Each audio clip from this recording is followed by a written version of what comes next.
दूसरा प्रश्न, भगवान बुद्ध ने कहा है अपने दिए आप बनो, तो क्या सत्य की खोज में किसी भी सहारे की कोई जरूरत नहीं?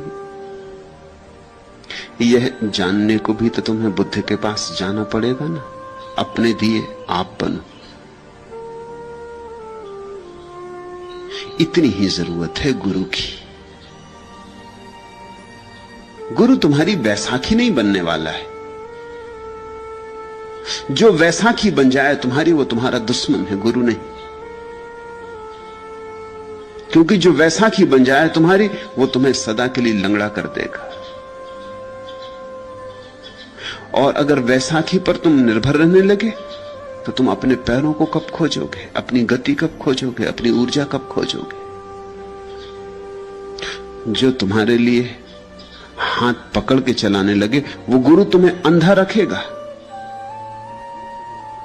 जो कहे मेरा तो दिया जला है, तुम्हें दिया जलाने की क्या जरूरत, देख लो मेरी रोशनी में, चले आओ मेरे साथ, उस पर भरोसा मत करना, क्योंकि आज नहीं कल रास्ते अलग हो जाएंगे। कब रास्ते अलग हो जाएंगे कोई भी नहीं जानता। कब मौत आके बीच में दीवार बन जाएगी कोई भी नहीं जानता। तब तुम एकदम घुप अंधेरे में छूट जाओगे। गुरु की रोशनी को अपनी रोशनी मत समझ लेना, ऐसी भूल अक्सर हो जाती। सूफियों की कहानी कि दो आदमी एक रास्ते पर चल रहे हैं। एक आदमी के हाथ में लालटेन और एक आदमी के हाथ में कोई लालटेन नहीं। कोई घंटों तक वे दोनों साथ साथ चलते रहे। आधी रात हो गई, मगर जिसके हाथ में लालटेन नहीं, उसे इस बात का ख्याल भी पैदा नहीं होता कि मेरे हाथ में लालटेन नहीं। जरूरत क्या? दूसरे आदमी के हाथ में लालटेन है और रोशनी पड़ रही, और जितना जिसके हाथ में लालटेन हो उसको रोशनी मिल रही है, उतनी उसको भी मिल रही जिसके हाथ में लालटेन नहीं। दोनों मजे से गपशप करते चले जाते। फिर वो जगह आ गई जहां लालटेन वाले ने कहा मेरा रास्ता तुमसे अलग होता है, अलविदा। फिर घुप अंधेरा हो गया। आज नहीं कल गुरु से विदा हो जाना पड़ेगा, या गुरु विदा हो जाएगा। सदगुरु वही है जो विदा होने के पहले तुम्हारा दिया जलाने के लिए तुम्हें सचेत करे। इसलिए बुद्ध ने कहा है अपो दीपो भव, अपने दिए खुद बनो। ये भी जिंदगी भर कहा, लेकिन नहीं सुना लोगों ने। जिन्होंने सुन लिया उन्होंने तो अपने दिए जला लिए, लेकिन कुछ इसी मस्ती में रह कि करना क्या है, बुद्ध तो है। आनंद से कही है ये बात उन्होंने। आनंद भी उन्हीं नासमझों में एक था जो बुद्ध की रोशनी में 40 साल तक चलता रहा। स्वभावतः 40 साल तक रोशनी मिलती रहे तो लोग भूल ही जाएंगे कि अपने पास रोशनी नहीं है, कि हम अंधे। 40 साल तक किसी जागे का साथ मिलता रहे तो स्वभावतः भूल हो जाएगी। लोग ये भरोसा ही कर लेंगे कि हम भी पहुंच ही गए। रोशनी तो सदा रहती, भूल चूक होती नहीं, भटकते नहीं, गड्ढों में गिरते नहीं। और आनंद बुद्ध के सर्वाधिक निकट रहा। 40 साल छाया की तरह साथ रहा, सुबह सांझ रात दिन। 40 साल में एक दिन भी बुद्ध को छोड़कर नहीं गया। बुद्ध भीख मांगने जाएं तो आनंद साथ जाएगा, बुद्ध सोए तो आनंद साथ सोएगा, बुद्ध उठे तो आनंद साथ उठेगा। आनंद बिल्कुल छाया था, भूल ही गया होगा, उसको हम क्षमा कर सकते। 40 साल रोशनी ही रोशनी, उठते बैठते रोशनी, जागते सोते रोशनी, भूल ही गया होगा। फिर बुद्ध का अंतिम दिन आ गया, रास्ते अलग हुए और बुद्ध ने कहा कि अब मेरी आखिरी घड़ी आ गई, अब मैं विदा लूंगा।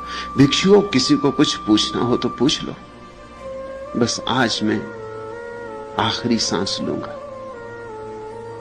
जिन्होंने अपने दिए जला लिए थे वे तो शांत अपने दिए जलाए बैठे रहे, परम अनुग्रह से भरे हुए। न मिलता बुद्ध का साथ तो शायद हमें याद भी ना आती कि हमारे भीतर दिए के जलने की संभावना है। न मिलता बुद्ध का साथ, न बुद्ध हमें चोट करते रहते बार बार कि जागो जागो, जलाओ अपना दिया, तो शायद हमें पता भी होता शास्त्र से पढ़ के कि हमारे भीतर दिए की जलने की संभावना है, तो भी हमने न जलाया होता। हमें यह भी पता होता कि संभावना है, जल भी सकता है, तो विधि मालूम नहीं थी।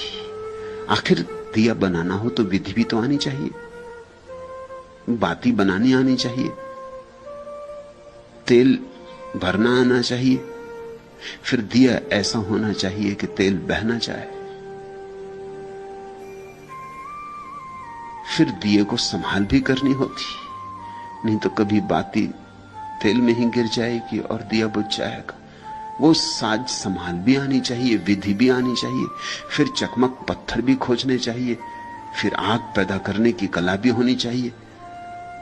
तो अनुग्रह से भरे थे जिन्होंने पा लिया था, वे तो शांत चुपचाप बैठे रहे, गहन आनंद में, गहन अहोभाव में। आनंद धाड़ मार कर रोने लगा। उसने कहा, ये आप क्या कह रहे हैं, ये कहो ही मत, मेरा क्या होगा। आ गया रास्ता अलग होने का क्षण। आज उसे पता चला कि 40 साल मैं तो अंधा ही था, ये रोशनी उधार थी, ये रोशनी किसी और की थी। और ये विदाई का क्षण आ गया, और विदाई का क्षण आज नहीं कल देर अबेर आएगा ही। तब बुद्ध ने कहा था, आनंद कितनी बार मैंने तुझसे कहा, अप दीपो भव, अपना दिया बन। तू सुनता नहीं।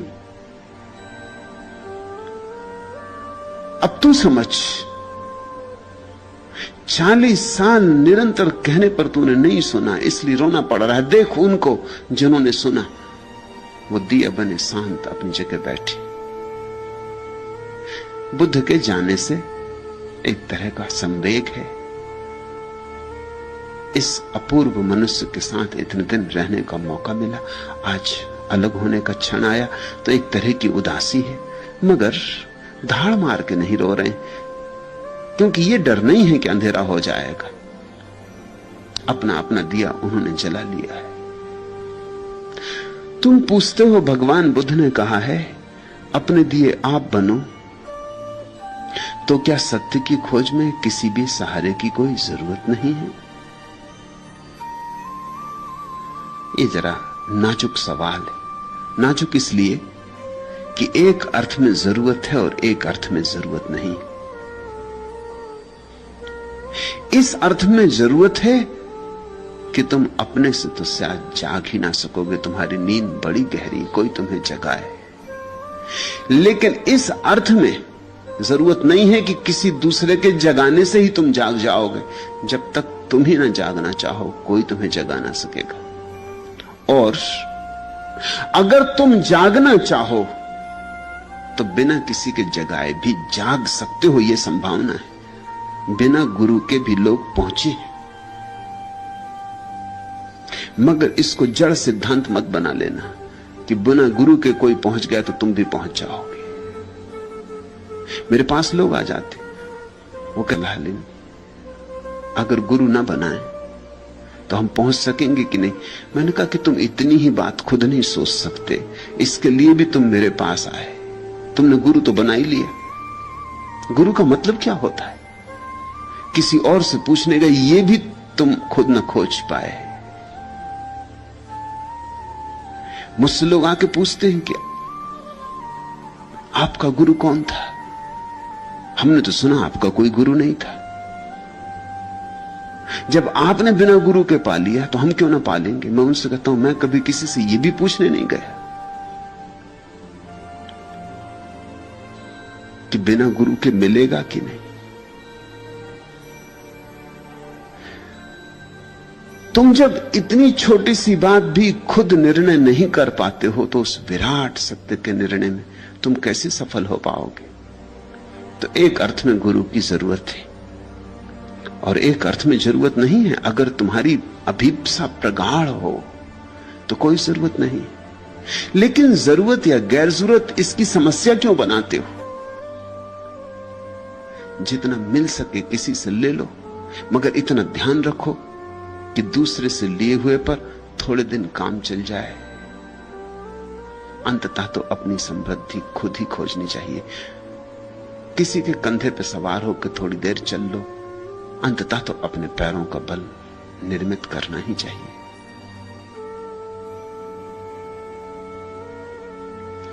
रास्ता सीधा साफ है। प्रबल प्यास हो तो अकेले भी पहुंच जाओगे। रास्ता इतना सीधा साफ है कि इस पे किसी के भी साथ की कोई जरूरत नहीं। लेकिन अगर अकेले पहुंचने की हिम्मत न बनती हो तो थोड़े दिन किसी का साथ बना लेना, लेकिन साथ को बंधन मत बना लेना। फिर ऐसा मत कहना कि बिना साथ के हम जाएंगे ही नहीं, नहीं तो तुम कभी ना पहुंचोगे। क्योंकि सत्य तक तो अंततः अकेले ही पहुंचना होगा। एकांत में ही घटेगी घटना। उस एकांत में तुम्हारा गुरु भी तुम्हारे साथ मौजूद नहीं होगा। गुरु तुम्हें संसार से मुक्त होने में सहयोगी हो सकता है, लेकिन परमात्मा से मिलने में सहयोगी नहीं हो सकता। संसार से छुड़ाने में सहयोगी हो जाएगा। संसार छूट जाए तो फिर तुम्हें एकांत में परमात्मा से मिलना होगा। वह मिलन भीड़ भाड़ में नहीं होता। किस कदर सीधा सहल साफ है यह रास्ता देखो। न किसी साख का साया है, न दीवार की टेक, न किसी आंख की आहट, न किसी चेहरे का शोर, न कोई दाग जहां बैठ के सुस्ताए कोई, दूर तक कोई नहीं, कोई नहीं, कोई नहीं। चंद कदमों के निशान हां कभी मिलते हैं कहीं, साथ चलते हैं जो कुछ दूर, फकत चंद कदम, और फिर टूट के गिरते हैं ये कहते हुए अपनी तन्हाई लिए आप चलो। तन्हा, अकेले, साथ आए जो यहां कोई नहीं, कोई नहीं। किस कदर सीधा सहल साफ है यह रास्ता देखो। थोड़ी दूर किसी के कदम के साथ चल लो, ताकि चलना आ जाए। मंजिल नहीं आती इससे, सिर्फ चलने की कला आती। थोड़ी दूर किसी के पग चिन्हों पर चल लो, ताकि पैरों को चलने का अभ्यास हो जाए। इससे मंजिल नहीं आती। मंजिल तो तुम्हारे ही चलने से आएगी, किसी और के चलने से नहीं। मेरी आंख से तुम कैसे देखोगे? हां, थोड़ी देर को तुम मेरी आंख में झांक सकते हो। तुम मेरे हृदय से कैसे अनुभव करोगे? हां, थोड़ी देर किसी गहन भाव की दशा में तुम मेरे हृदय के साथ धड़क सकते हो। निश्चित ही किसी प्रेम की घटना में थोड़ी देर को तुम्हारा हृदय और मेरा हृदय एक ही लय में बद्ध हो सकते। उस देर क्षण भर को तुम्हें रोशनी दिखेगी, उस देर को क्षण भर को आकाश खुला दिखाई पड़ेगा, सब बादल हट जाएंगे। लेकिन ये थोड़ी ही देर को होगा। अंततः तो तुम्हें अपने हृदय का सरगम खोजना ही है। किस कदर सीधा सहल साफ है यह रास्ता देखो। न किसी साख का साया है, न दीवार की टेक, न किसी आंख की आहट, न किसी चेहरे का शोर, न कोई दाग जहां बैठ के सुस्ताए कोई, दूर तक कोई नहीं, कोई नहीं, कोई नहीं। चंद कदमों के निशान हां कभी मिलते हैं कहीं, साथ चलते हैं जो कुछ दूर, फकत चंद कदम, और फिर टूट के गिरते हैं ये कहते हुए अपनी तन्हाई लिए आप चलो। तन्हा, अकेले, साथ आए जो यहां कोई नहीं, कोई नहीं। किस कदर सीधा सहल साफ है यह रास्ता देखो। अच्छा है कि तुम्हें परमात्मा तक अकेले ही पहुंचने की संभावना है, नहीं तो किसी पर निर्भर होना पड़ता, और निर्भरता से कभी कोई मुक्ति नहीं आती। निर्भरता तो गुलामी का ही एक अच्छा नाम है। निर्भरता तो दास्ता ही है। वो दास्ता की ही दास्तान है, नए ढंग से लिखी गई, नए लफ्जों में, नए शब्दों में, नए रूप रंग से, लेकिन बात वही है। इसलिए कोई सद्गुरु तुम्हें गुलाम नहीं बनाता, और जो गुलाम बना ले वहां से भाग जाना, वहां क्षण भर मत रुकना, वहां रुकना खतरनाक है। जो तुम्हें कहे कि मेरे बिना तुम्हारा कुछ भी नहीं होगा, जो कहे मेरे बिना तुम कभी नहीं पहुंच सकोगे, जो कहे मेरे पीछे ही चलते रहना, तो ही परमात्मा मिलेगा, नहीं तो चूक जाओगे। ऐसा जो कोई कहता हो उससे बचना, उसे स्वयं भी अभी नहीं मिला है। क्योंकि यदि उसे स्वयं मिला होता तो एक बात उसे साफ हो गई होती कि परमात्मा जब मिलता है, एकांत में मिलता, वहां कोई नहीं होता, कोई दूसरा नहीं होता। उसे परमात्मा तो मिला ही नहीं है, उसने लोगों के शोषण करने का नया ढंग, नई तरकीब इजाद कर ली। उसने एक जाल इजाद कर लिया है जिसमें दूसरों की गर्दनें फंस जाएंगी। ऐसा आदमी धार्मिक नहीं है, राजनीतिक है। ऐसा आदमी गुरु नहीं है, नेता है। ऐसा आदमी भीड़ भाड़ को अपने पीछे खड़े करके अहंकार का रस लेना चाहता है। इस आदमी से सावधान रहना, इस आदमी से दूर दूर, इस आदमी के पास मत आना जो तुमसे कहे कि मेरे बिना परमात्मा नहीं मिलेगा। वो महान से महान असत्य बोल रहा है, क्योंकि परमात्मा उतना ही तुम्हारा है जितना उसका। हां, ये हो सकता है कि तुम जरा लड़खड़ाते हो, वो कम लड़खड़ाता है, या उसकी लड़खड़ाहट मिट गई है और वो तुम्हें चलने का ढंग, शैली सिखा सकता है। हां, ये हो सकता है कि उसे तैरना आ गया और तुम उसे देख के तैरना सीख ले सकते हो, लेकिन उसके कंधों का सहारा मत लेना, अन्यथा दूसरा किनारा कभी ना आएगा। उसके कंधों पर निर्भर मत हो जाना, नहीं तो वही तुम्हारे बर्बादी का कारण होगा। इसी तरह तो ये देश बर्बाद हुआ। यहां मिथ्या गुरुओं ने लोगों को गुलाम बना लिया। इस मुल्क को गुलामी की आदत पड़ गई, इस मुल्क को निर्भर रहने की आदत पड़ गई। ये जो 1000 साल इस देश में गुलामी आई, इसके पीछे और कोई कारण नहीं। इसके पीछे न तो मुसलमान हैं, न मुगल हैं, न तुर्क हैं, न हूण हैं, न अंग्रेज। इसके पीछे तुम्हारे मिथ्या गुरुओं का जाल है। मिथ्या गुरुओं ने तुम्हें सदियों से यह सिखाया है निर्भर होना।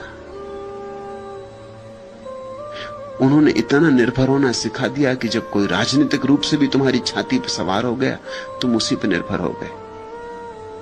तुम उसी के जी हजूर, उसी को कहने लगे। तुम उसी के सामने सिर झुका के खड़े हो गए। तुम्हें आजादी का रस ही नहीं लगा, स्वाद ही नहीं लगा।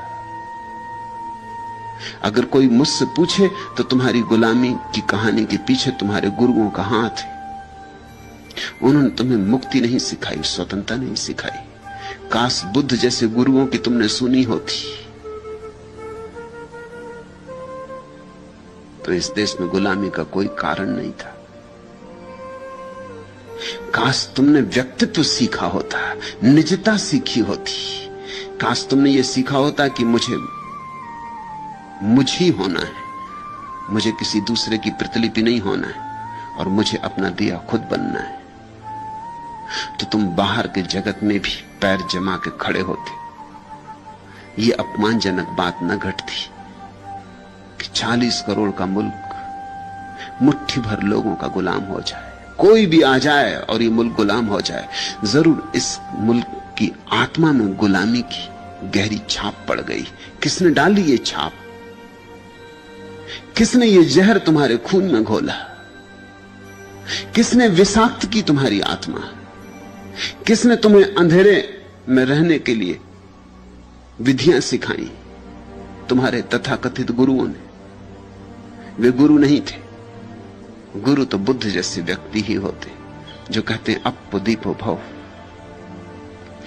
एकांत में ही बजेगा अंतिम संगीत, एकांत में ही उतरेगी समाधि, एकांत में ही होगा मिलन। मुझसे एक नज्म का वादा है, मिलेगी मुझको। डूबती नब्जों में जब दर्द को नींद आने लगे, जर्द सा चेहरा लिए चांद उफक पर पहुंचे। दिन अभी पानी में हो, रात किनारे के करीब, न अंधेरा न उजेला हो, न यह रात न दिन। जिस्म जब खत्म हो और रूह को जब सांस आए, मुझसे एक नज्म का वादा है, मिलेगी मुझको। एक गीत तुम्हारे भीतर घटने को है, वादा है एक गीत का। कि मैं आऊंगा, बरसूंगा तुम पर, लेकिन कब? जब सब समाप्त हो जाए। मुझसे एक नज्म का वादा है, मिलेगी मुझको डूबती नब्जों में जब दर्द को नींद आने लगे। जब तुम्हारे जीवन की सारी पीड़ाएं छूट जाएं, जब तुम्हारे दर्द की आदतें मिट जाएं, जर्द सा चेहरा